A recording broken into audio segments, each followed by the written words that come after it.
उत्तराखंड की बहुचर्चित अंकिता भंडारी मामले में एक बड़ा और अहम फैसला सामने आया है। मुख्यमंत्री पुष्कर सिंह धामी ने स्वर्गीय अंकिता भंडारी के माता पिता की भावना का सम्मान करते हुए इस पूरे प्रकरण की सीबीआई जांच की संस्तुति दे दी है।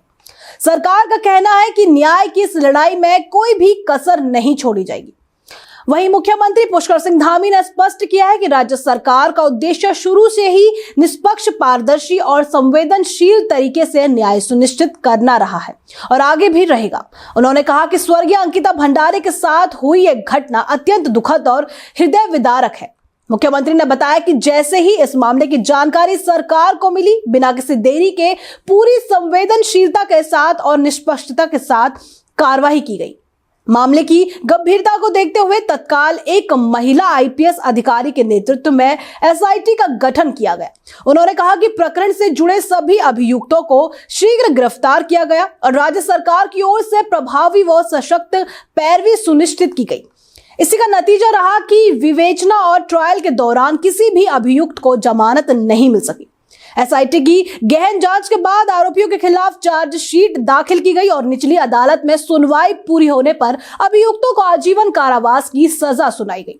मुख्यमंत्री धामी ने यह भी बताया कि हाल ही के दिनों में सोशल मीडिया पर प्रसारित कुछ ऑडियो क्लिप्स को लेकर अलग अलग एफआईआर दर्ज की गई है और उनकी जांच लगातार जारी है। उन्होंने साफ कहा कि सरकार किसी भी तथ्य या साक्ष्य की अनदेखी नहीं करेगी। भावुक होते हुए मुख्यमंत्री ने कहा कि अंकिता सिर्फ एक पीड़िता नहीं थी, बल्कि वो हमारी भी बहन और बेटी थी। हाल ही में उन्होंने स्वयं स्वर्गीय अंकिता भंडारी के माता पिता से मुलाकात की थी, जहां माता पिता ने मामले की सीबीआई जांच कराने का अनुरोध किया। मुख्यमंत्री ने कहा कि अंकिता के माता पिता के इस अनुरोध और उनकी भावनाओं का सम्मान करते हुए राज्य सरकार ने इस प्रकरण की सीबीआई जांच कराने का निर्णय लिया है। अंकिता भंडारी के माता पिता की न्याय की लड़ाई अब सीबीआई जांच के नए चरण में प्रवेश कर चुकी है। सरकार का दावा है कि सच सामने लाने और दोषियों को सजा दिलाने के लिए हर जरूरी कदम उठाया जाएगा। सवाल यही है कि सीबीआई जांच से पीड़ित परिवार को पूरी संतुष्टि और न्याय मिल पाएगा। स्वर्गीय बहन अंकिता भंडारी के साथ हुई दुर्भाग्यपूर्ण घटना की जानकारी मिलते ही राज्य सरकार ने, प्रशासन ने बिना किसी भेदभाव के पूरी पारदर्शिता के साथ, निष्पक्षता के साथ कार्रवाई प्रारंभ की। तत्काल एसआईटी का गठन एक महिला आईपीएस अधिकारी की लीडरशिप में किया गया और प्रकरण से जुड़े हुए सभी अभियुक्तों को शीघ्र गिरफ्तार किया गया।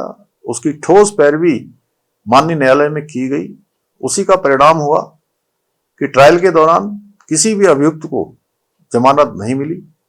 एसआईटी द्वारा विवेचना के बाद अभियुक्तों के विरुद्ध चार्जशीट दाखिल की गई और निचली अदालत ने सुनवाई पूरी होने पर अभियुक्तों को आजीवन कारावास की सजा सुनाई। यह इस बात का प्रमाण है कि राज्य सरकार ने शुरू से लेकर अंत तक पारदर्शिता, दृढ़ता के साथ न्याय सुनिश्चित किया है। हाल के दिनों में सोशल मीडिया पर प्रसारित हुई ऑडियो क्लिप्स के संबंध में अलग अलग एफआईआर दर्ज की गई हैं, जिसकी जांच जारी है।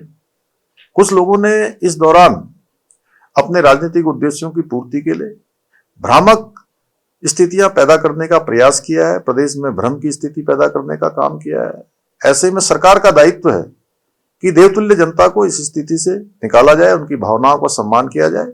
और हमने सोचा कि सबसे ज्यादा पीड़ित पक्ष उनके माता पिता हैं और उनका पक्ष जरूर जानना चाहिए। मैंने उनके माता पिता से बात की है और उन्हीं के द्वारा बातचीत में कहा गया है कि सीबीआई की जांच होनी चाहिए इस प्रकरण में, जिसका सम्मान करते हुए हम इस मामले की जांच सीबीआई से कराने की संस्तुति कर रहे हैं।